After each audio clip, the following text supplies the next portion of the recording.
Hey everyone, welcome back to Medieval Historian. Let me ask you something. Have you ever burned your hand on a hot pan or pulled a muscle from lifting something heavy? Now, imagine doing that every single day, from childhood to old age, surrounded by fire, smoke, and iron, with no gloves, no brakes, and no way out. In today's video, we're stepping into the forge to uncover the brutal life of a medieval blacksmith, men whose bodies were shaped and broken by their work, whose every breath came with a mouthful of soot, and whose only reward was more labor. In the modern world, we barely think about the people who make the tools we use. But in the Middle Ages, blacksmiths were the backbone of survival, crafting weapons, tools, nails, armor, and even the chains used to bind prisoners. Their hands built kingdoms, yet their names were forgotten, their bodies wrecked, and their lives consumed by the endless roar of fire and steel. So, before we begin and before you get too comfortable, like the video, subscribe to the channel, and hit the bell so you don't miss the next descent into the past. And tell me in the comments, what city and country are you watching from, and what time is it right now where you are? I'm just a nerd who loves digging into history's darkest corners, and it always blows my mind to see people tuning in from all over the world. You guys make this journey even more amazing. This is the harsh life of a medieval blacksmith. In medieval times, becoming a blacksmith wasn't so much a career choice as it was a birthright. Most smiths didn't wake up one day and decide to pick up the hammer. They were born into it, their lives shaped as early as the iron they would one day work. If your father was a blacksmith, chances were, you would be too. Sons learned at their father's side, not in schools or workshops, but in smoke-choked forges where molten metal danced and danger never left. Childhood didn't mean games or idle freedom. It meant hauling coal, pumping bellows, and watching with wide eyes as sparks flew. It meant burns that blistered and muscles that ached long before they were grown. There was no written manual, no easy lessons, just years of observation, repetition, and correction, often harsh. Tools were heavy, fire was unforgiving, and every mistake left a scar on the body, on the metal, or on the trust of the master. The forge was both school and crucible, a place where boys became workers not by age but by endurance. Fathers were strict, not out of cruelty, but out of necessity. The work was dangerous. A single careless moment could mean a lost finger or a ruined piece that cost the family a week's bread. But amid the hardship was a kind of pride. To learn the rhythm of the hammer was to find your place in the world. To know the way iron glowed at just the right temperature, or to sense the exact moment to quench steel in water, was a language passed down through generations. The forge taught patience, strength, and humility, lessons etched into skin and spirit. The child of a blacksmith didn't inherit wealth or land. They inherited knowledge, calloused hands, and a lifelong relationship with the fire. If you weren't born into a blacksmithing family but still wanted to become one, the only path forward was apprenticeship, and this path was not paved with patience or kindness. You were expected to give your youth, your strength, and your complete obedience to the master of the forge. Parents would sometimes pay or negotiate for their sons to be taken in as apprentices, usually between the ages of 10 and 14. Once accepted, the boy left his home and became the property, in all but name, of the master. He lived where he worked, slept beside the tools, and rose with the bellows. Apprentices were not treated gently. The work was merciless. They cleaned the forge, carried coal, sharpened tools, stoked fires, and observed everything in silence. They were punished for laziness, lectured for mistakes, and rarely praised, even when they got something right. The apprenticeship could last as long as 7 years, and only after proving skill, discipline, and loyalty could one hope to be recognized as a journeyman. Until then, apprentices ate last, rested least, and were expected to keep the forge alive at all costs. It wasn't uncommon for apprentices to suffer severe injuries. burns from touching the wrong surface, crushed fingers from misplaced hammers, or sickness from breathing smoke day after day. Yet there was rarely sympathy. Pain was seen as part of the training. It toughened you. It weeded out the weak. And in a profession where one mistake could cost a life, there was no room for weakness. Still, those who endured carried away something priceless. They learned more than just how to forge metal. They learned how to listen with their eyes, speak with their hands, and survive in a world that offered no softness. And when the time came to leave the forge as a journeyman, they walked away with scars, but also with respect, resilience, and the ancient knowledge of iron and fire. In every medieval town or village, the blacksmith's forge wasn't just another building. It was a constant presence, a heartbeat that echoed through the community. Positioned near the center or at a busy crossroads, the forge was noisy, smoky, and alive from dawn to dusk. Its hammering could be heard long before you saw the smoke rising or caught the scent of burning coal. But far from being a nuisance, that sound was comforting. It meant work was being done, tools were being repaired, horses were being shod, and the village was functioning. The blacksmith wasn't a noble, nor a peasant. He sat somewhere in between, a working man with hands of iron and a skill that no one else possessed. While many villagers were tied to the rhythms of farming and harvest, the blacksmith worked year-round. Rain, frost, or famine, the forge stayed lit. People came to him with broken tools, rusted hinges, snapped chains, and dull blades. He fixed what others couldn't, built what others needed, and did so while drenched in sweat, surrounded by flame. And yet, with all that importance, he remained separate. He was respected, but not always welcomed. The blacksmith's work seemed too close to magic for some. The glow of the coals, the way he bent metal with fire and force, it stirred superstition. Some villagers whispered that the smith could summon spirits with his hammer or trap evil in horseshoes. Others feared the forge itself, believing that no place so full of heat and smoke could be entirely holy. But fear or not, the blacksmith was essential. No knight rode into battle without his sword. No farmer plowed a field without his iron. No church bell rang without his craft. His anvil rang like a bell of labor, loud, relentless, and necessary. It was the sound of survival, forged in fire and muscle. The forge was a place of creation, but it was also a constant threat. The fire that gave life to a blacksmith's work could just as easily take his life away. Working with open flames and red-hot metal meant walking a line between mastery and mayhem every single day. Fire was not just a tool. It was a wild element that needed to be tamed over and over again, and any moment of carelessness could lead to disaster. The hearth burned hot, fueled by charcoal or coal, stoked by bellows until it roared like a beast. Flames licked the sides of the forge, and heat shimmered through the air in waves. Sparks flew with every hammer strike. Embers leapt unpredictably. A smith's clothing was always one misstep away from catching fire. And in workshops made of wood and thatch, even a single cinder could mean the end of everything. Beyond the forge itself, there was the metal, glowing red, orange, and white. Iron could turn to liquid if overheated, spilling out like lava. Mistiming the quench in water or oil could send steam into the eyes or explode in a hiss of boiling droplets. The smell of singed hair, scorched leather, and burnt skin was ever present. Burns were inevitable, some minor, others severe, but all of them reminded the smith that fire, though loyal, was never tame. Yet the blacksmith depended on that very danger.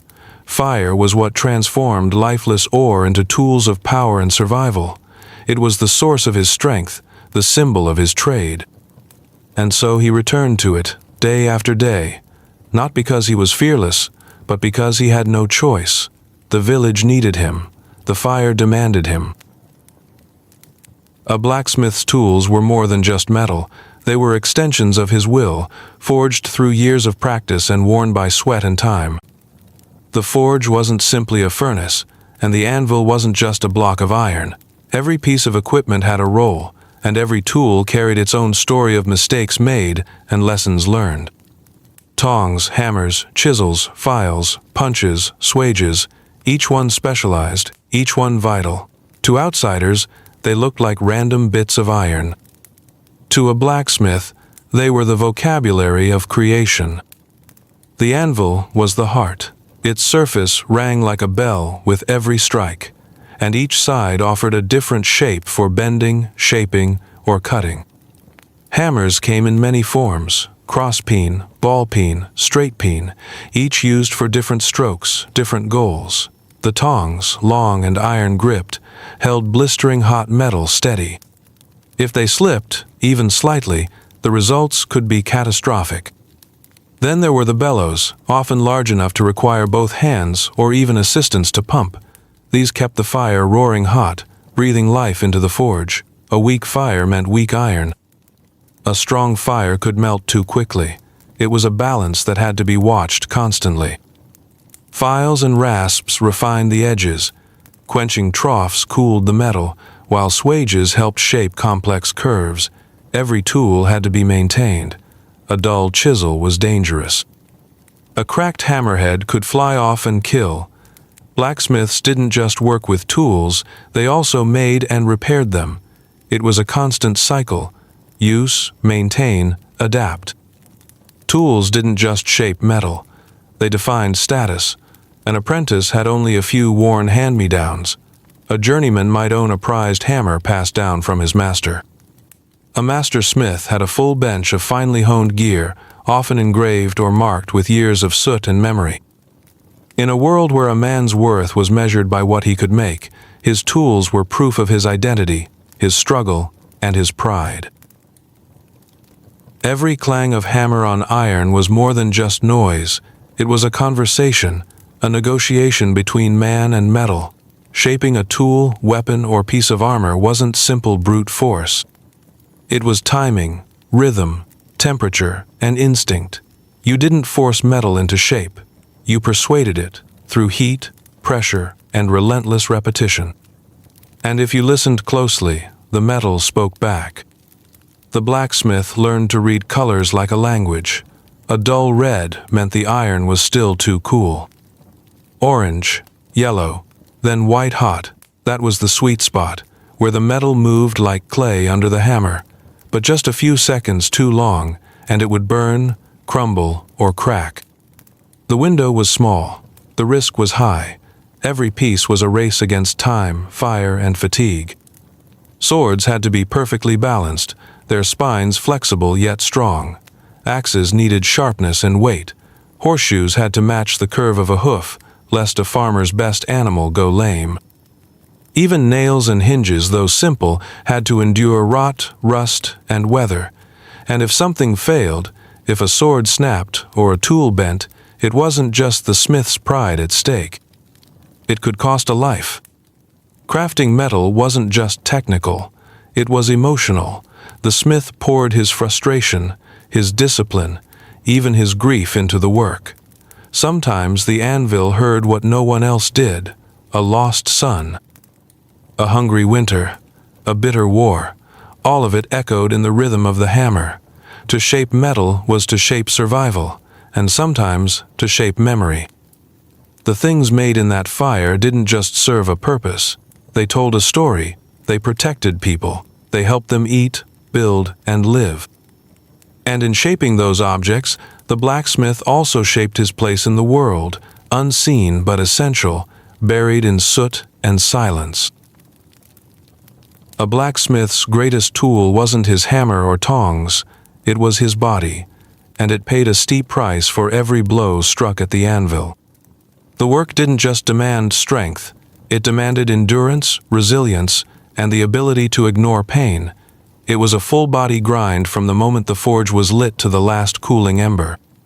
Shoulders rolled with every swing, hands tightened around heavy tools, legs braced against the impact of the hammer. The blacksmith's body moved as one with the rhythm of fire and steel. Over time, that rhythm wore everything down. Years of hammering created twisted wrists and swollen joints. Shoulders stiffened. Backs curved under the invisible weight of thousands of repetitions. Knees ached from standing on stone floors all day. Breathing in coal smoke thickened the lungs with soot, while sparks and ash seared the skin. Burns were common, from tiny singes to deep, blistering wounds. Calluses layered thick across palms, but they couldn't block out the damage completely. Even ears suffered, as the constant clanging left a soft ringing that never quite faded. For many blacksmiths, deafness wasn't a question of if, it was a question of when. And yet they pushed through it. There was no sick leave, no relief. If the blacksmith didn't work, the forge died. If the forge died, the village suffered. Tools wouldn't get fixed. Horses wouldn't get shod. Axes would rust. Even a day's silence from the smithy sent ripples of worry through the town. So he kept swinging, even when his fingers trembled, even when his back screamed. Pain became background noise, just another part of the job. But beyond the toll, there was something else: pride. The scars were reminders of survival, proof that the blacksmith had endured what others could not. His body may have broken slowly, but it had also built. It had created weapons for war, tools for life, and the very bones of civilization. The blacksmith didn't need fine clothes or titles. His hands spoke for him, rough, burned, and honest. If winter brought biting cold, summer brought a different kind of torture inside the forge. The heat was constant, heavy, and unforgiving. The moment a blacksmith stepped near the hearth, sweat began to pour, and it didn't stop. With no ventilation, no cool breeze, and no shade from the roaring flames, the forge became a furnace of its own, where the fire didn't just soften iron, it burned through flesh and willpower.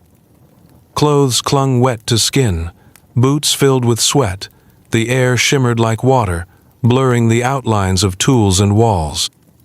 Sometimes the smoke grew so thick it clung to the tongue, tasted like ash, and filled the lungs like poison.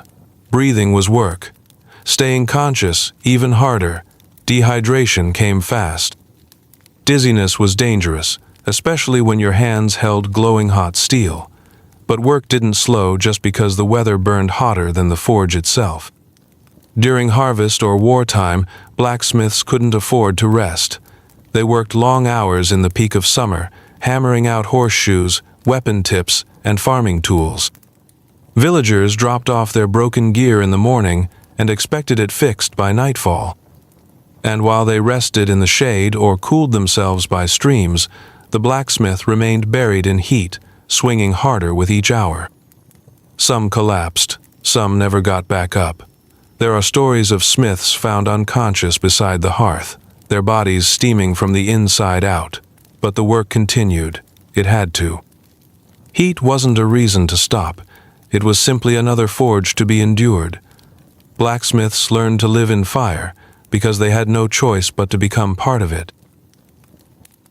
Step into a medieval forge, and the first thing that hits you isn't the heat, it's the smell. Thick, clinging, and unforgettable. The scent of burning coal hung in the air like a curtain, coating lungs and clothing alike, but that was only the beginning. Mixed into that smoky haze were other, more complex notes: scorched leather, singed hair, sweating bodies, and the sharp tang of iron oxidizing under the hammer. The forge didn't just work metal, it created an atmosphere that seeped into everything. Blacksmiths lived in that scent. It followed them everywhere. You could smell one before you saw him. His clothes were never fully clean. His hands always carried the faint metallic sting of iron dust and the deeper musk of hours spent near open flame. The forge left a mark, not just on the skin, but on the senses.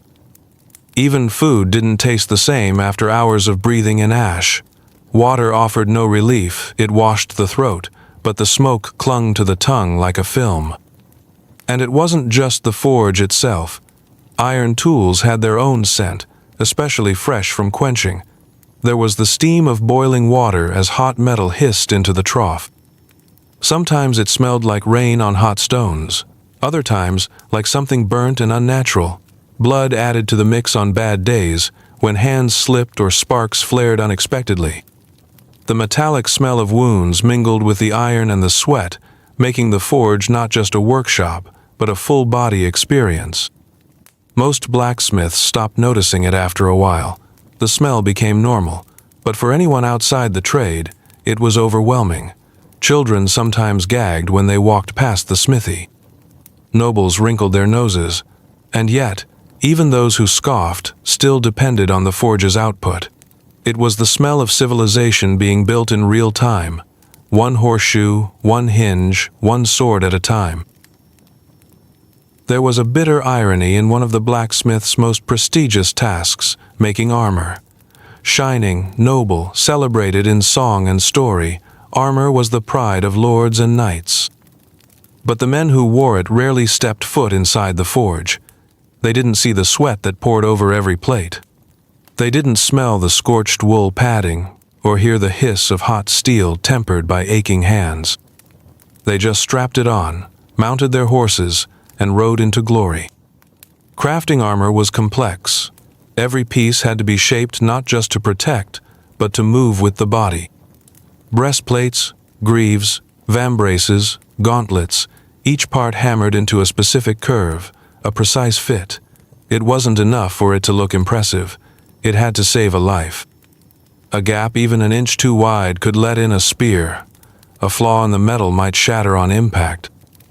So the blacksmith worked long hours over each section, drawing outlines, bending sheet metal, reheating and reworking until everything moved like a second skin. And it wasn't just technical, it was political. Armor had to look good. Nobles paid extra for decorations, gilding, etching, or crests. Sometimes the smith knew that time spent engraving flowers onto a breastplate could have been better used checking for weak points, but the request had to be honored. After all, the customer wielded a sword. Rarely did the knight who wore the armor meet the man who made it. There was no handshake, no thanks. When the armor did its job, the warrior took the credit. When it failed, blame crept backward. And so the blacksmith, hidden behind soot and fire, bore the pressure of responsibility without recognition. But even with that weight, there was pride. Seeing a warrior ride past in armor shaped by your hands meant something. It meant your work had survived battle. Your craft had held. And even if your name was never spoken in court, your legacy was worn into every dent, every scratch, every strike that didn't kill. Blacksmiths crafted the tools of death, but rarely used them. They forged swords, axes, arrowheads, and spears, shaping instruments that would go on to spill blood, break bones, and turn tides of war. Yet most blacksmiths never set foot on a battlefield. Their role was behind the lines, hidden from glory, but essential to the violence of the age. Every knight who rode out in armor, every archer who loosed a deadly arrow, every footman who raised a sharpened pike, none could act without the blacksmith first laying the foundation in iron. Weapons had to be fast to make, but flawless in design. A sword that bent in combat was a death sentence. An axe that chipped at first impact could lose a battle. Speed mattered because war didn't wait. When kingdoms clashed or lords feuded, the forge lit up day and night. Apprentices barely slept. Bellows were worked in shifts. Sparks flew not in solitude, but under pressure. A single village smithy might be responsible for outfitting an entire militia with blades, tips, and shields in days. But for all the noise they created, blacksmiths had no voice in where their weapons went. They didn't choose sides.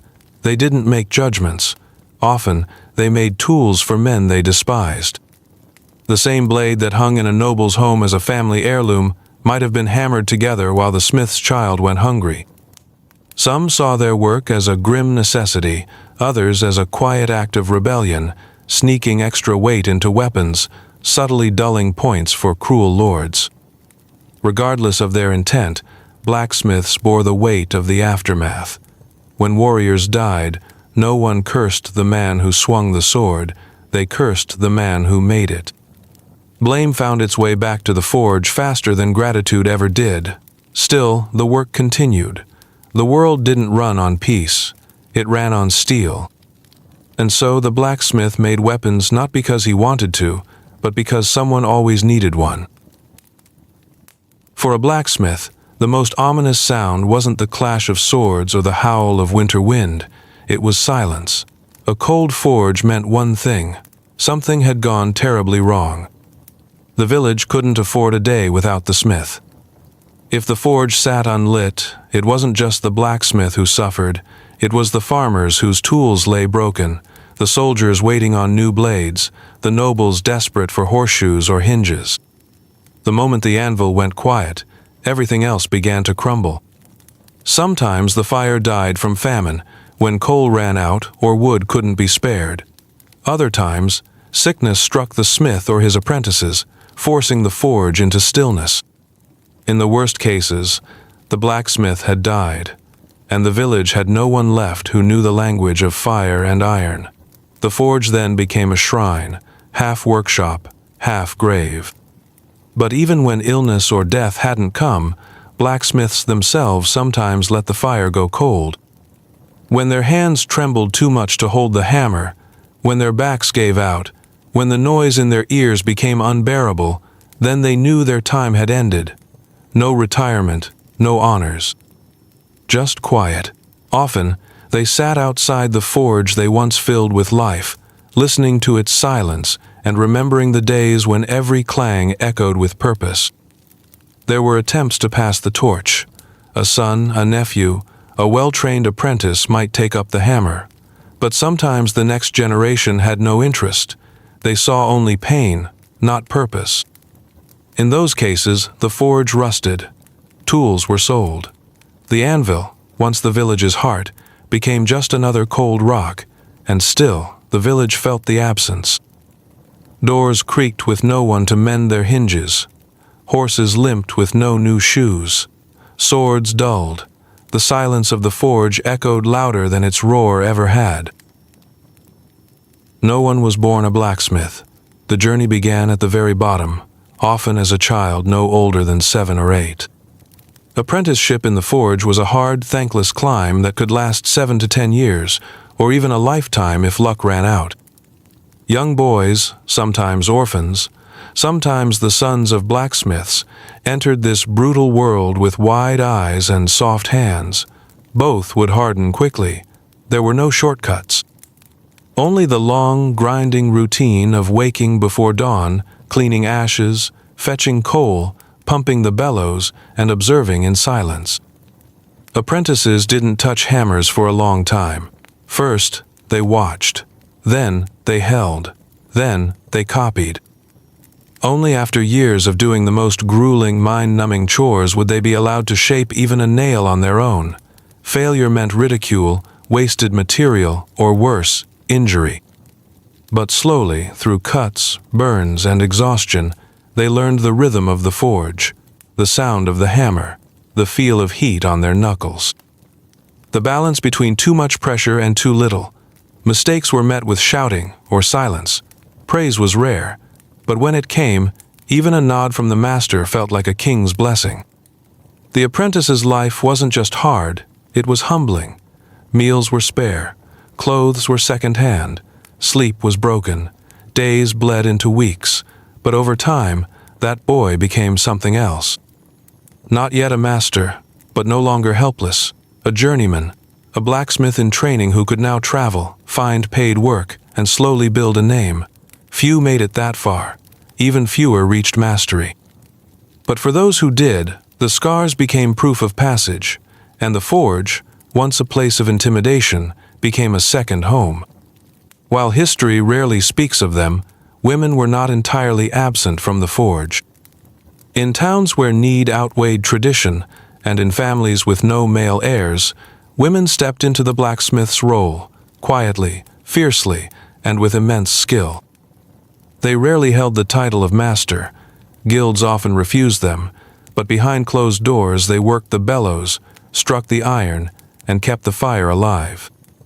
Daughters of blacksmiths often became their fathers' shadows.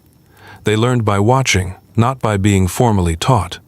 They were expected to help, but never expected to lead. Still, some did. When war took the men, or plague cleared entire households, it was women who kept the hammers swinging, and those who dared to forge publicly faced whispers, suspicion, and judgment. Their skill was questioned, their presence unsettling. Fire and strength were seen as masculine traits, and yet these women stood beside the anvil and worked it just the same. Some found ways to thrive. Widows inherited their husband's forge and continued his work in his name. Others partnered with brothers or sons, silently shaping metal behind the scenes. Their tools bore no signature, but their work left marks, clean joints, flawless rivets, blades that rang true. Few ballads sing of them. But somewhere behind every great sword or unbroken plow, there may have been a woman who struck the first blow. Their story is harder to trace, written in ash rather than ink, but the forge does not care who wields the hammer, only that the metal bends. In a world where the line between life and death was thin, faith was not a luxury, it was a necessity. For blacksmiths, who worked with the most volatile element of all, fire, faith took on a different, almost sacred form. The forge wasn't just a workshop, it was a place of transformation. Iron entered weak and brittle, it left strong and sharp, and to some, that change mirrored something divine. Many blacksmiths believed that fire itself had a soul, or that the act of forging was blessed or cursed by higher powers. There were superstitions woven into every part of the craft. A smith might whisper a prayer before lighting the day's first flame. Some kept saints' medals nailed to the wall or symbols etched into their anvils for protection. Saint Dunstan, the patron of blacksmiths, was often invoked, especially when dangerous work loomed. His story of trapping the devil with red-hot tongs gave many comfort, or at least a reason to smile through the soot. But faith didn't always come in the form of saints. Some smiths believed the metal itself remembered, that tools made in anger carried misfortune, that swords forged during storms would never strike true. Stories passed down through apprentices carried warnings about hammering during eclipses or shaping iron near unblessed graves. Whether true or not, the rituals remained. They gave rhythm and meaning to a job that could otherwise feel like endless toil. Blacksmiths also held a strange position in religious society. They were respected for their craft, yet feared for their connection to fire, which was seen as both purifying and destructive. Some believed smiths were too close to the elements, too powerful in their ability to shape earth and flame. In certain regions, whispers of witchcraft clung to the forge like smoke. It was not uncommon for a smith to be both revered and kept at arm's length. In the end, fire forged more than tools, it forged belief. It reminded the smith of their limits, their mortality, and the fragile balance between destruction and creation. In that balance, many found faith. As towns grew and trade expanded, blacksmithing became more than a humble village craft. It became an institution, and with institutions came rules. The rise of guilds in medieval Europe changed everything. What once was passed from father to son now required permission, registration, and often years of sanctioned training. Guilds claimed to protect standards and promote fairness, but they also controlled who could succeed, who could work, and who was left behind. To join a guild was to enter a brotherhood, but it came with a price. An aspiring smith had to train under a master, pay fees, and prove his skill through a masterpiece, a final test object that would be judged for perfection. Those who passed gained legitimacy, a place in the city's economic structure, and some protection from undercutting or punishment. But many never reached that point. The fees were high. The rules strict, and favoritism ran deep. Guilds weren't just about metal, they were about politics. They decided pricing, materials, and even who could open a forge where. Some guilds were so powerful that they influenced town councils, enforced punishments, or expelled those who violated their codes. And if a blacksmith worked without permission or outside the guild's reach, he was labeled a rogue, forced to work in secrecy or flee to smaller villages. There were benefits, yes. Guildsmiths often earned more. They had networks for trade, shared tools, and mutual defense in legal disputes. But the cost was conformity. Innovation was discouraged. Styles were standardized. Creativity bowed to tradition. And the guild seal, once a mark of pride, became a brand of control. Still, for most blacksmiths, it was worth it. Better to be inside the system than outside, especially when survival depended on steady commissions and legal protection. Yet even within those thick guild walls, many remembered the days of solitary work, when fire and iron answered to no one but the man holding the hammer. One of the most iconic and essential duties of a medieval blacksmith was shoeing horses. Far from a simple chore, it was a task that blended anatomy, strength, timing, and trust. Horses were lifelines, used in farming, war, transport, and communication. Their hooves had to be cared for, or the entire system of medieval life began to limp. But this wasn't delicate work with soft brushes and soothing tones. This was steel meets hoof, often with a creature 5 times the blacksmith's weight resisting every second. A typical day might see a blacksmith fitting 10 or more horses with iron shoes. The horse, ideally calm, was held steady by handlers or tied into a special wooden frame, but not all horses cooperated. Some kicked, others reared. A single misstep could shatter bones or crack ribs. The blacksmith had to move fast, trimming the hoof, shaping the shoe on the spot, and nailing it in with a precision that balanced strength and sensitivity. Drive too hard, and you could cause pain or lameness. Go too soft, and the shoe would fly off the moment the horse galloped. The forge had to burn constantly, shoes reshaped for size and terrain, rocky roads, muddy fields, cobbled towns. War horses had different needs than plow horses, and the responsibility was heavy. A knight with a lame steed was as good as dead. A farmer with a limping ox could lose an entire harvest. No matter how dirty or dangerous, this part of the job mattered just as much as swordsmithing, maybe more. Despite its importance, shoeing horses earned little glory. Blacksmiths were often seen with streaks of manure on their aprons, bruises on their arms, and thick scars on their shins. But the good ones developed an instinct. They could sense a horse's mood before it moved. They adjusted their grip, their voice, even their breath. It was a kind of language, spoken not in words, but in heat, iron, and tension. While weapons dazzled and armor gleamed, the bulk of a blacksmith's daily work revolved around something far more important: survival. From dawn to dusk, villagers brought their broken plowshares, snapped scythes, bent nails, and cracked hammers to the forge. These weren't glamorous objects, but without them, crops wouldn't grow, fences wouldn't hold, and roofs would collapse. The blacksmith wasn't just a craftsman.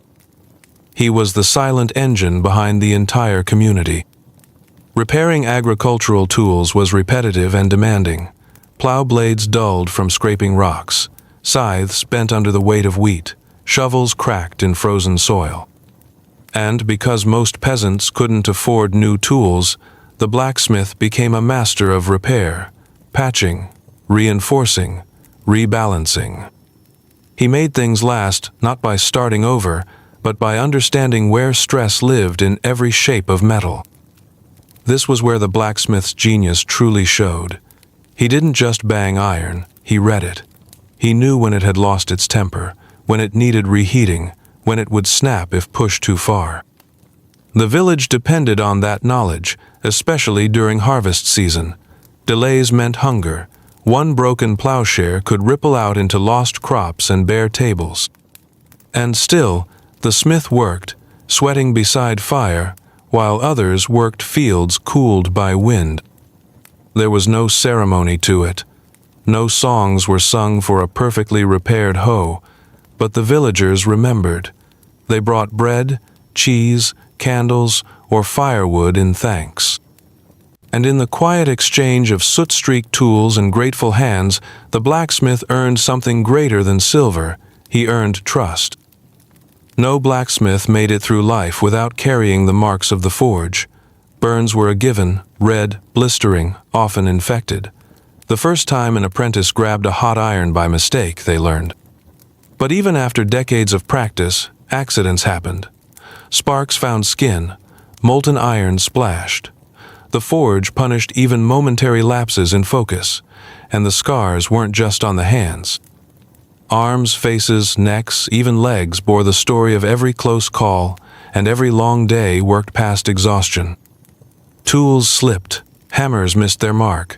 The iron cracked unpredictably, throwing shards like daggers. There was no modern safety gear, no goggles, no gloves, no steel-toe boots. Some smiths wrapped cloth around their hands, but it offered little protection. Others developed thick calluses, their skin toughened by years of exposure. But calluses didn't stop joints from aching, backs from twisting, or tendons from tearing. Many blacksmiths suffered from chronic pain long before they reached middle age. Smoke made it worse. Constant exposure to coal fumes and ash left lungs rattling, voices hoarse, and stamina depleted. Some smiths developed what we'd now call occupational asthma, though they wouldn't name it. They just coughed more each year. Teeth yellowed from soot, eyes stung constantly. Even sleep brought little relief, waking sore, stiff, and already sweating from the forge's heat that never seemed to leave the skin. But the worst part wasn't always the pain, it was how invisible it became. Villagers got used to the sight of blackened fingers and cracked skin. They didn't ask questions. They assumed the blacksmith could handle anything. The result was a quiet kind of suffering. No complaints, no help, no breaks, just the next day and the day after that. Yet even through all that, blacksmiths endured, not because they were invincible, but because stopping wasn't an option. They weren't just working metal. They were holding the village together, blow by blow, burn by burn. The forge was never silent. Day and night, it echoed with the sound of iron on iron, rhythmic, thunderous, unrelenting.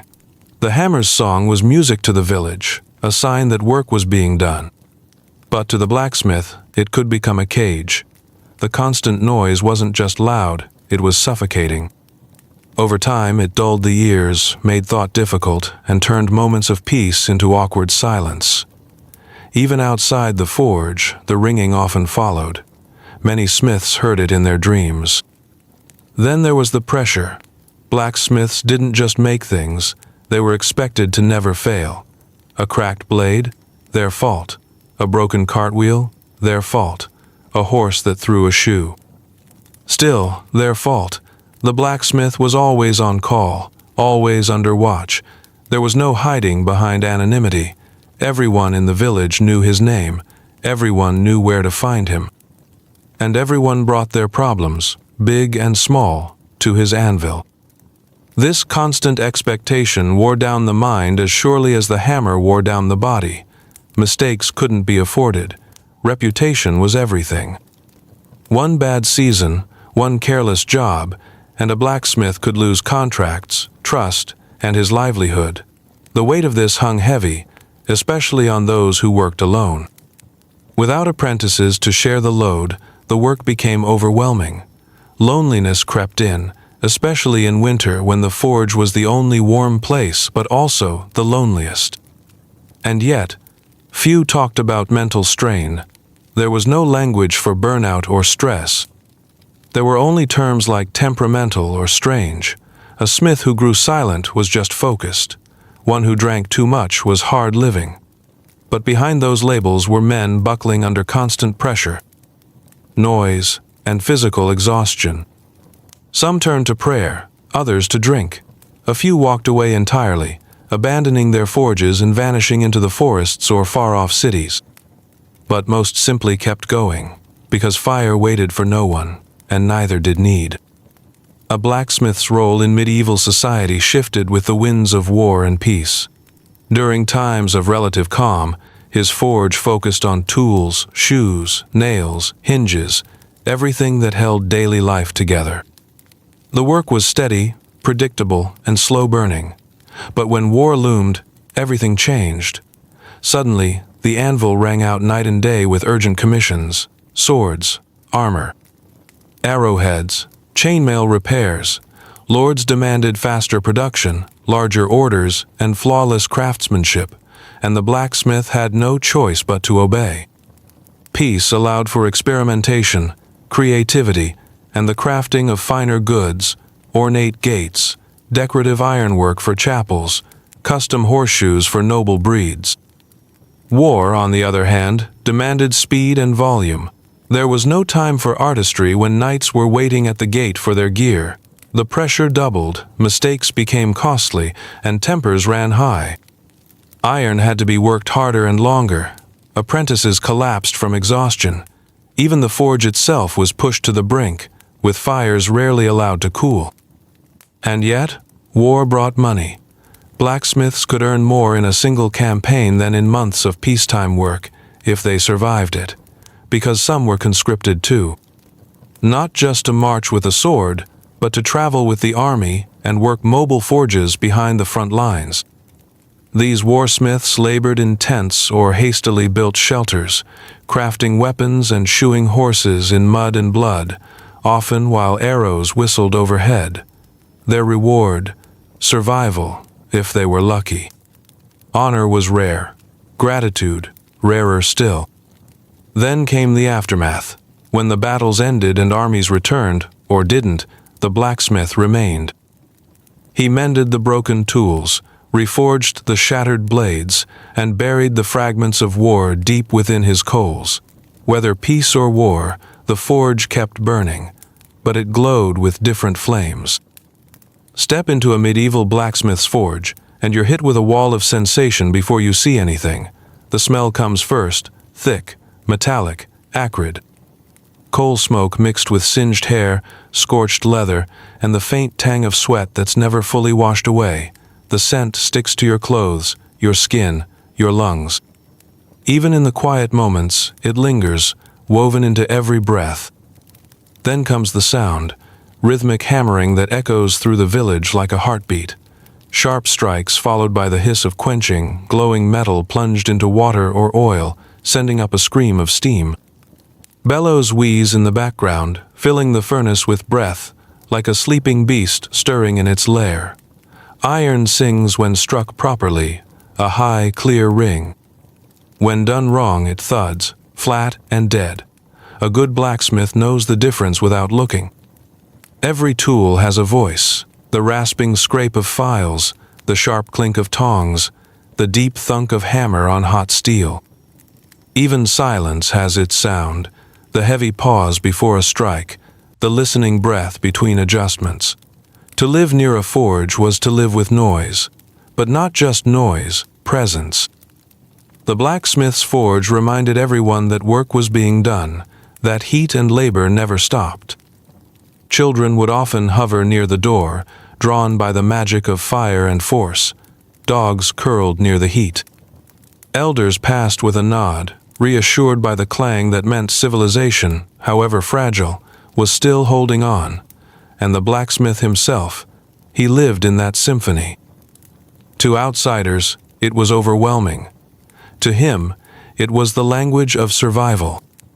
A blacksmith's strength wasn't just in his arms, it lived in his tools. These weren't mass-produced items ordered from afar. Every piece of equipment in a medieval forge was either made by hand or passed down from another smith. Each one carried its own weight, story, and scars. The hammer was king, often several of them, each for different metals, different thicknesses, different levels of force.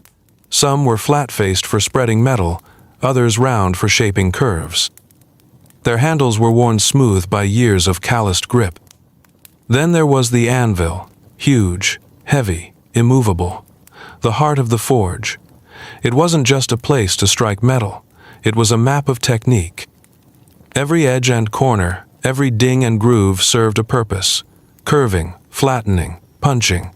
A seasoned smith could work a dozen angles of the anvil without pausing for thought. Around it were tongs of all shapes, crane-jawed, wolf-jawed, flat-bit, hollow-billed, each designed to hold different types and sizes of metal, and they had to be perfect. A poor grip could send glowing iron flying or leave a piece crooked beyond repair. Bellows were the breath of the forge, massive leather lungs that pumped life into the fire. Good bellows meant stable heat. Bad ones meant disaster. They had to be repaired constantly, patched, oiled, reinforced with care. Files, chisels, swages, fullers, punches, tools nested in tools. And every blacksmith had their own preference, their own rhythm. An outsider might see chaos. The blacksmith saw order. There was no room for vanity here. Tools weren't polished or pretty, they were trusted. The feel of them became muscle memory. A smith could grab the right chisel from a dozen by weight alone. Could tell if a hammer was balanced just by the arc of a single swing. These tools weren't just extensions of the hand, they were proof of a lifetime spent mastering iron. In the chaotic rhythm of medieval life, where trust was currency and gossip could ruin a man overnight, a blacksmith's reputation was everything. Word spread fast in villages and towns. Who made a blade that dulled in a week, who repaired a plow that snapped mid-harvest, who overcharged a poor farmer or delivered late to a night. The blacksmith worked alone, but his work echoed far beyond the walls of his forge. There was no formal contract, no receipts, no online reviews, just memory and the iron code. Deliver on time, do it right, never cheat. A smith who broke these rules didn't just lose a customer. He lost standing. And in a world where survival depended on collaboration, standing was life. People brought more than money to the forge. They brought stories, fears, hopes. A blacksmith had to listen as much as hammer, had to offer advice with the same confidence he offered ironwork. When a blacksmith's name was good, it traveled. Lords summoned him, merchants sought him, villages fought over him. His mark on a blade or tool became a symbol of pride. And when someone held a sword forged by a known master, it wasn't just a weapon, it was a piece of that man's legacy. But one mistake, one lapse in honesty or skill, could undo years of respect. There were rivalries, too. Blacksmiths guarded their techniques, resented undercutting, and whispered against each other at markets. But a true craftsman never needed to brag. His work spoke for him. In a world ruled by force and fear, the blacksmith's code was one of quiet strength. It bound the trade in honor, even when the rest of life felt lawless. Becoming a blacksmith wasn't just about learning to swing a hammer. It was a long, disciplined, and sometimes punishing journey that began with apprenticeship, usually starting between the ages of 10 and 14. The forge became the apprentice's world. It was where he lived, worked, ate, and sometimes even slept. His master wasn't just a teacher, he was taskmaster, father figure, and gatekeeper to a future that wouldn't arrive for years. The first lessons weren't glamorous. Apprentices swept ash, pumped the bellows, hauled water, stoked the fires, and fetched tools. Their hands blistered, their backs ached, and their mistakes were often met with stern correction or complete silence. But gradually, they were allowed to try more, bending nails, shaping scrap, fixing hinges. Each small success earned a little more responsibility. The unspoken goal was endurance. The master watched for consistency. Could the boy show up every day? Could he handle heat, pain, repetition? Talent mattered, but grit mattered more. An apprentice wasn't expected to create masterpieces, but he was expected to absorb everything. How to read the fire, how to hold a blade without warping it, how to fix a cracked tool without starting over. Mistakes were inevitable, but they had to be learned from. Repeated mistakes weren't tolerated for long. Some apprentices washed out. They left quietly or were dismissed without ceremony. But those who stayed earned the right, after years, sometimes 7 or more, to become journeymen. They would then travel, forge their own style, and work under other masters before ever daring to call themselves one. And even then, recognition wasn't guaranteed. For those who endured the apprenticeship, mastery meant more than skill. It meant patience, humility, and the understanding that every scar, burn, and blister had taught something no book ever could. The life of a blacksmith is often told as a man's story: sweat, fire, iron. But in many forges across medieval Europe, there were women standing just outside the glow of the flame, contributing in quiet, vital ways. A blacksmith's wife wasn't simply a homemaker. She kept the forge running when the smith collapsed with fever. She mended his clothes, cooked his meals, and nursed his wounds when no one else would. In some towns, especially in smaller villages, women worked directly in the forge, either as helpers or, in rare cases, as smiths themselves. These were often widows who had taken over after their husband's death or women born into families with no sons. They faced skepticism, gossip, and outright hostility, but many proved just as capable with hammer and tongs as any man. Even when not hammering metal, women handled much of the business, collecting payments, managing trade, keeping track of who owed what. They were the silent force that ensured the blacksmith's labor turned into survival, and they paid a price for it. Their hands blistered from carrying fuel, their lungs blackened by smoke, and their days stretched long after the forge had gone dark. Some taught their daughters the trade, passing down knowledge in secret when guilds or town rules forbade female participation. And though few names have survived, evidence in records, wills, and church registries suggests more women worked in and around forges than history tends to admit. They didn't seek glory. They weren't etched into stained glass or honored by lords, but the fire of the forge wouldn't have burned as long or as brightly without them. As cities grew and trade flourished in the late medieval period, blacksmithing, once a solitary village-based craft, became increasingly regulated by guilds. These were powerful organizations designed to protect the quality of work, uphold fair prices, and control who could call themselves a master. On paper, joining a guild meant access to prestige, protection, and stable business. But in practice, it also meant layers of rules, stiff competition, and sometimes crushing limitations. To even be considered for membership, a blacksmith had to complete a long apprenticeship, become a journeyman, and then produce a masterpiece, a flawless item judged by the guild elders. If accepted, the smith paid dues and agreed to follow the guild's code. This included everything from what tools could be made, how much they could be sold for, and even where shops could be located. A smith caught breaking the rules could be fined, blacklisted, or publicly shamed. Guilds also determined who could enter the profession. Sons of smiths had an advantage. Outsiders had to fight for acceptance, often facing bribes or delays.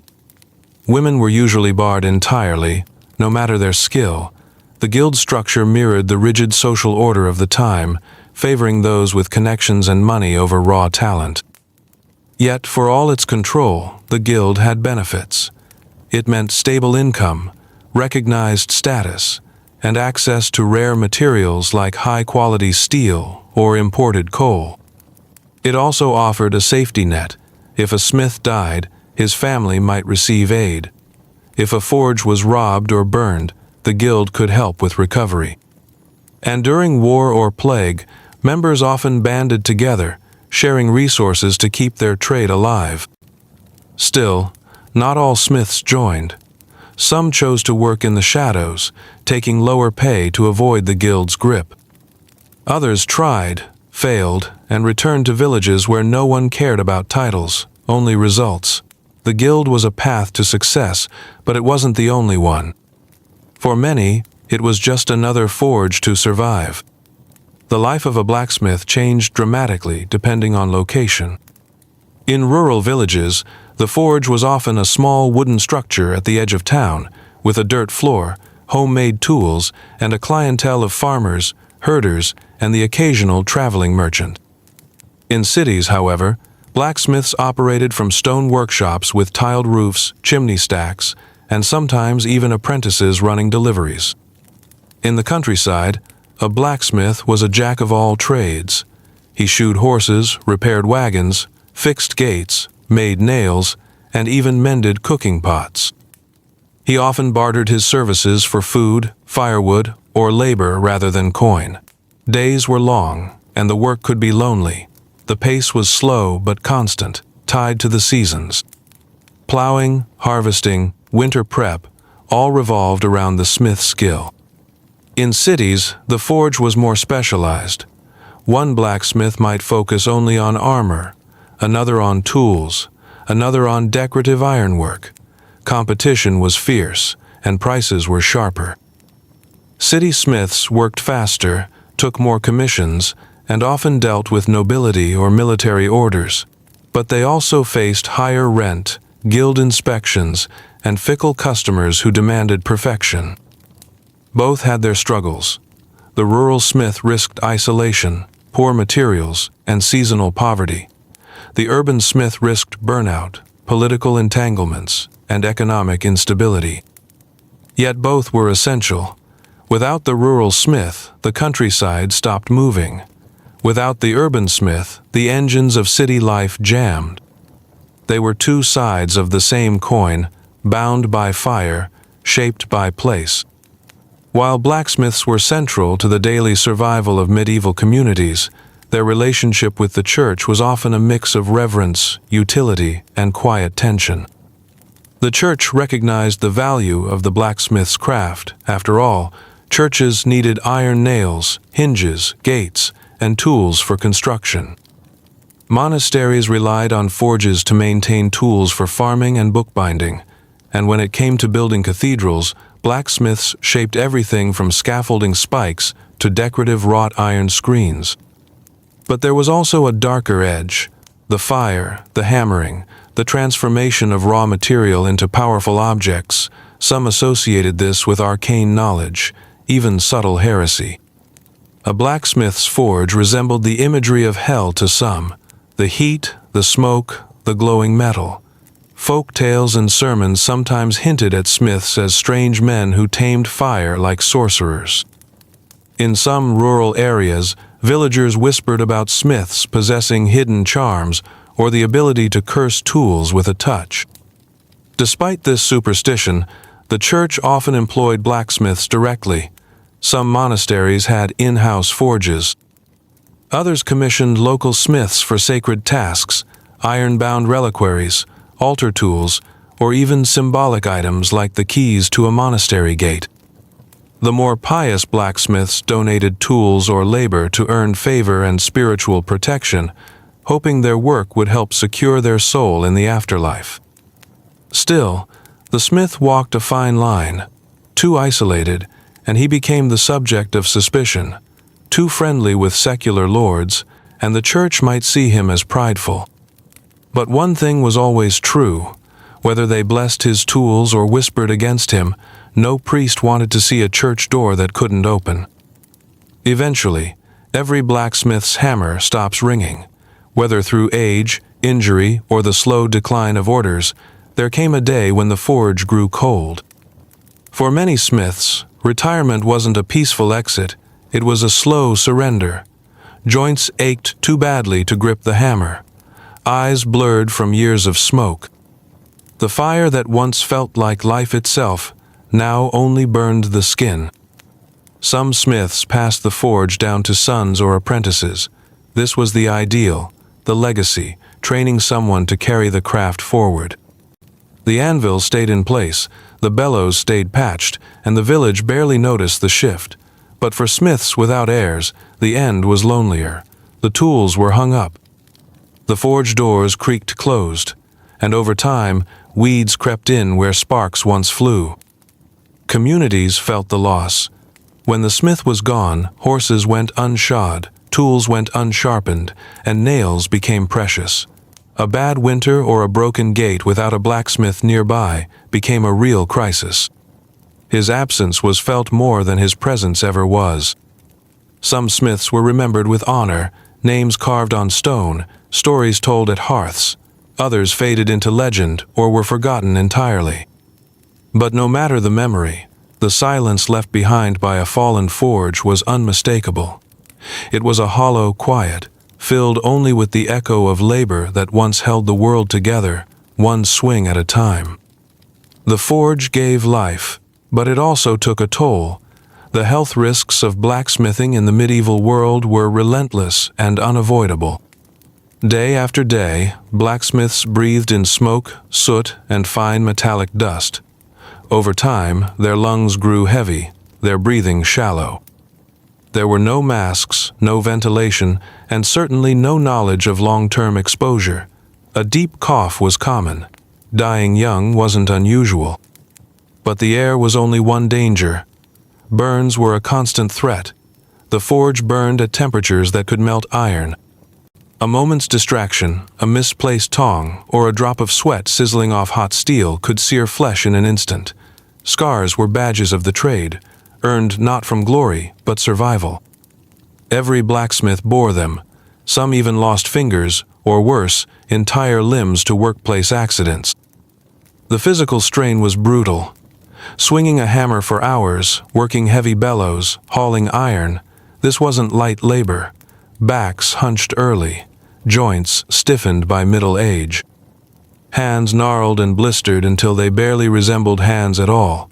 Many blacksmiths suffered from smith shoulder, a deep, grinding pain from repetitive movement and strain. And yet they worked through it. There was no rest. If the forge went cold, families went hungry. If the blacksmith slowed, the village slowed with him. Pain was expected, injury was accepted. Recovery was often a luxury. Most didn't stop until they physically couldn't continue, and by then, it was often too late to start over. The fire gave the blacksmith his place in society, but it also shortened his life, bit by bit, one glowing strike at a time. In a world without modern retirement or pensions, legacy was one of the few comforts a blacksmith could claim. Passing the forge down to a son, nephew, or chosen apprentice was more than tradition, it was survival. The tools, the tricks, the understanding of iron, all of it was worthless if it died with one man. Teaching the next generation wasn't just an act of generosity. It was how a lifetime of suffering could mean something more. The process wasn't easy. A blacksmith wasn't always a kind teacher. He was hardened by labor and loss. Lessons were often harsh, delivered with fire and frustration. Apprentices needed to prove themselves, not just learn. But once trust was earned, a transformation took place. The smith who once grunted commands would begin to share secrets: how to judge steel by color, how to fix a warped blade with minimal effort, how to read the wind through the forge's chimney. Some families built dynasties, 4 or 5 generations working the same anvil, their name etched into the village's memory. Others chose their best apprentice and handed over the tools with a quiet nod, not needing words to mark the moment. And in rare cases, a blacksmith simply faded, his knowledge lost forever, his anvil cold until someone new dared to step up. Passing the torch wasn't just about survival, it was about meaning. In a brutal world, where death came early and labor went unnoticed, a blacksmith's greatest legacy wasn't a sword or a gate. It was a young set of hands ready to carry the fire forward. When war came to a medieval town, the blacksmith didn't ride into battle, but his work did. In fact, he was often busier than the soldiers themselves. Long before swords were drawn, the forge roared to life. Blades, arrowheads, spear tips, horseshoes, armor fittings, every piece of metal that made war possible passed through the blacksmith's fire. As tensions rose, orders flooded in. Lords demanded new weapons, villagers begged for repairs, mercenaries arrived with broken swords and twisted daggers. The blacksmith could go days without sleep, working through the night, pounding steel into shape while rumors of battle crept closer. Iron was scarce, time was short, and mistakes could cost lives. But this surge of work wasn't always good news. Payment was unreliable. Some lords paid in promises. Others simply took what they needed.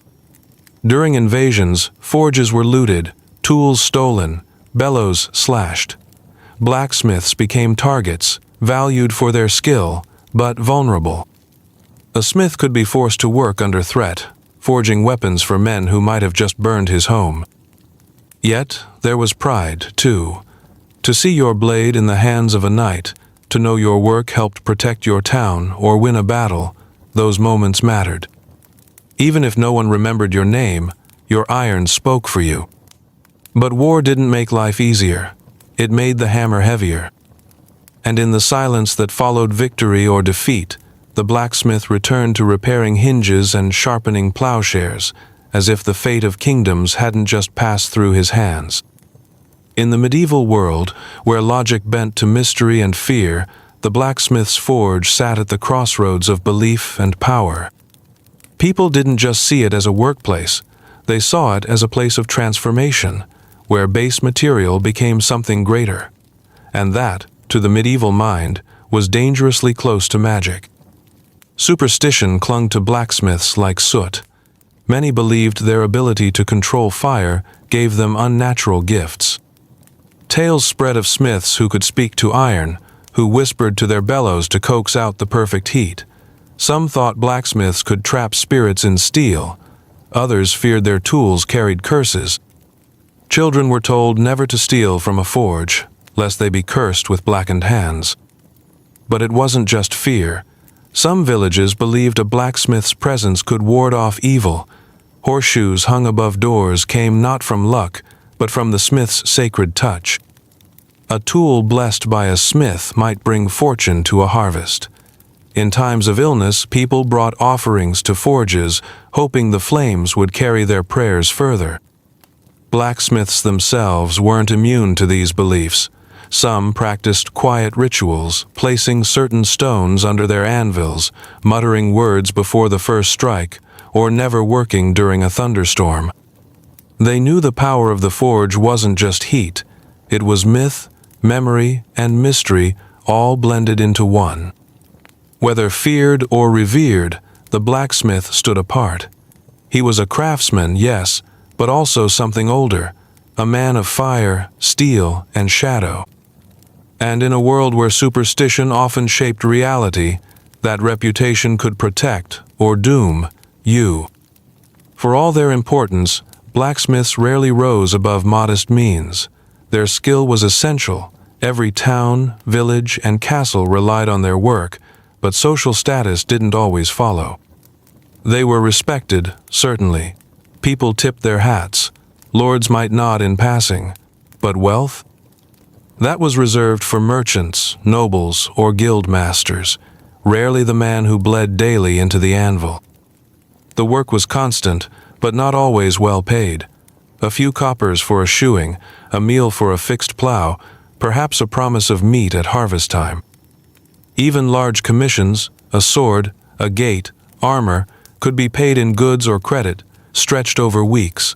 Many blacksmiths kept ledgers filled with debts unlikely to ever be repaid. When the forge fell quiet at night, many still had to tend to chickens, fix the roof, or patch their children's shoes.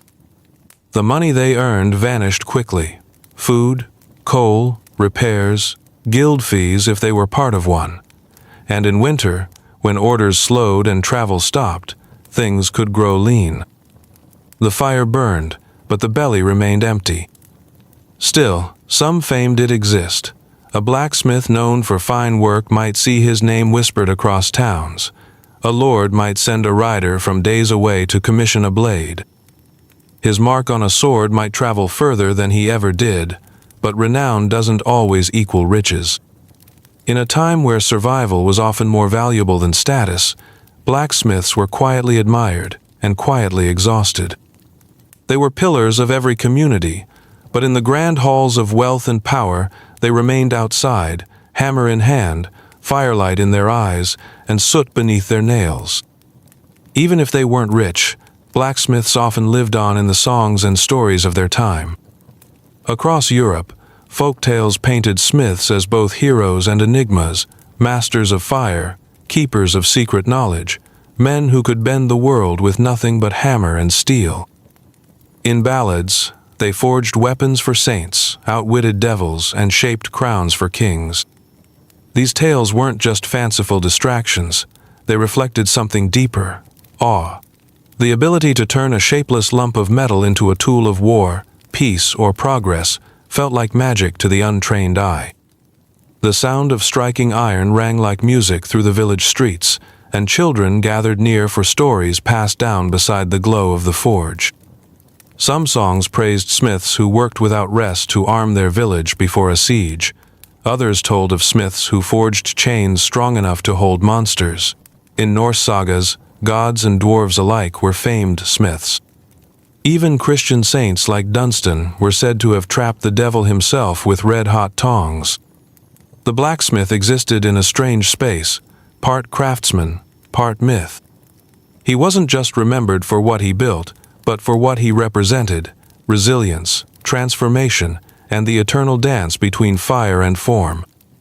In a world always on the edge of ruin, the blacksmith stood firm, a figure forged in hardship, carried by story, and honored in flame. Despite their grueling labor and often overlooked place in the social order, blacksmiths were essential participants in many festivals and communal rituals. In villages across medieval Europe, the blacksmith was more than just a tradesman. He was a symbol of strength, endurance, and the mysterious transformation of raw into refined. And so, during certain feasts, holidays, and religious observances, the forge was not just a workshop. It became a sacred space. During spring festivals like Beltane in Celtic regions, or the feast of Saint Eligius, the patron saint of metalworkers, blacksmiths might bless tools, light ceremonial fires, or even reforge plowshares as a symbol of renewal.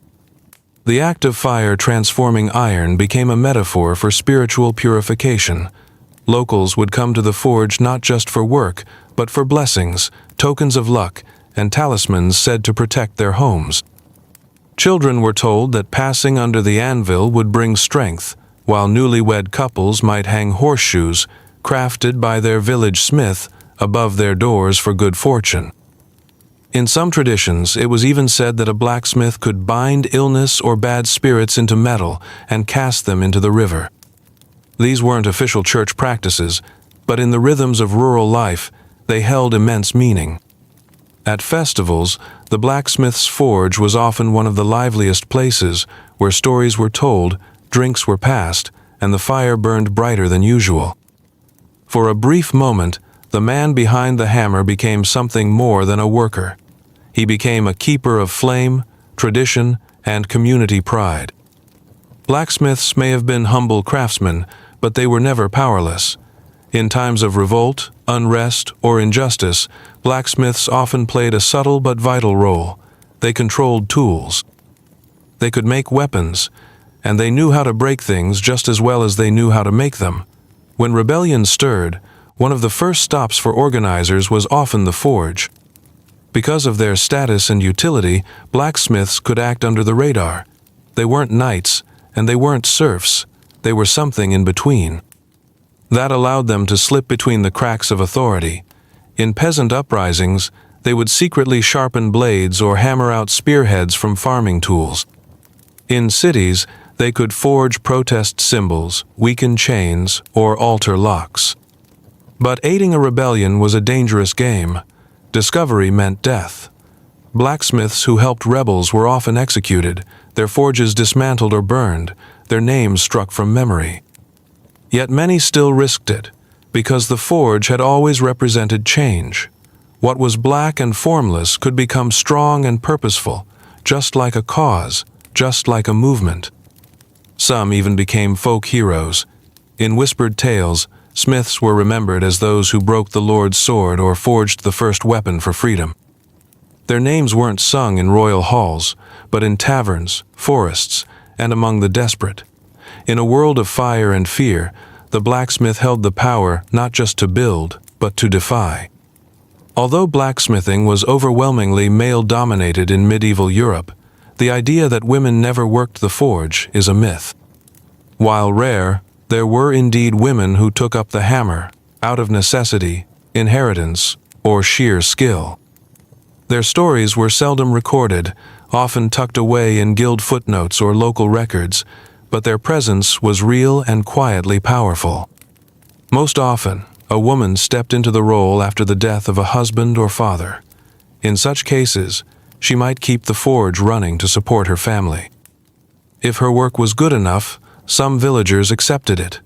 Others viewed it with suspicion. The forge was seen as a space of heat, force, and grit, qualities not traditionally associated with femininity in that era.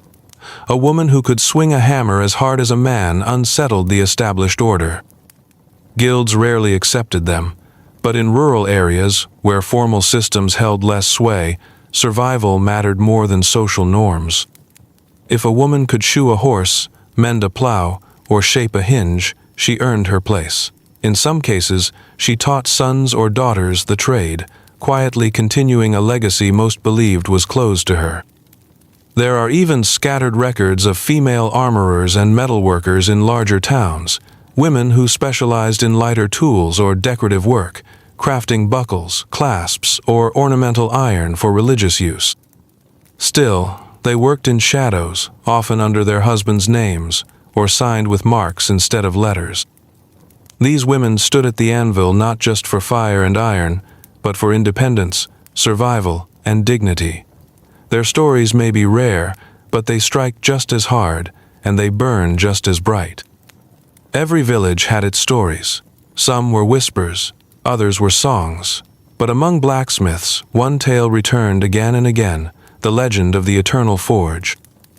A mythical place said to lie beyond the hills, or deep in the forest, or perhaps beneath the world itself, where the fire never died, the tools never wore down, and the anvil rang pure as a bell with every strike. It was said that only the most devoted blacksmiths could find it.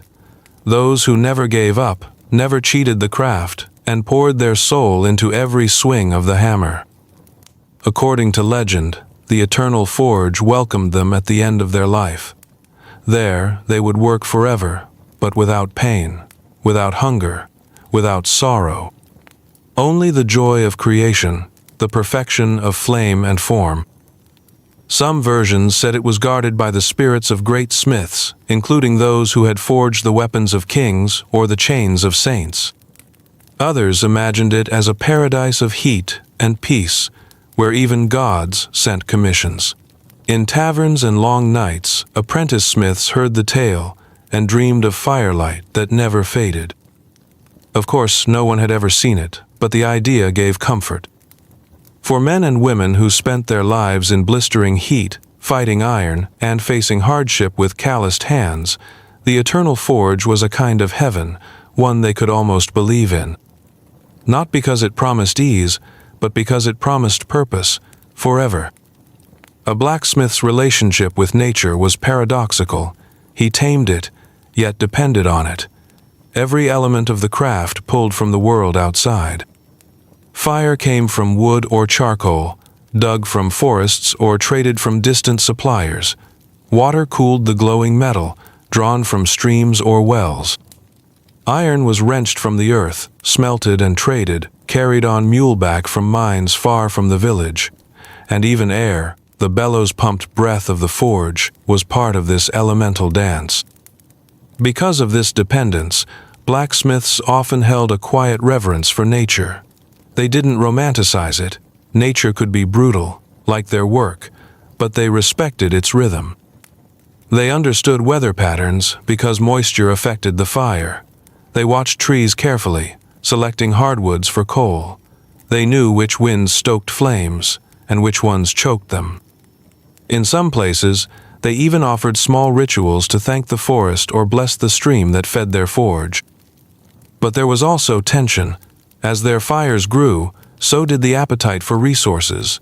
Entire groves could disappear to fuel a town's forges. Rivers would warm from repeated quenching, fish disappearing. Blacksmiths stood at the crossroads between creation and consumption, forging progress at the cost of the wild. And yet, unlike lords or merchants, blacksmiths didn't dominate nature from above. They worked beside it, bent it, borrowed from it. They knew its danger, its balance, its cost. And for every sword forged from its bones, they gave back in sweat, in stories, in scars.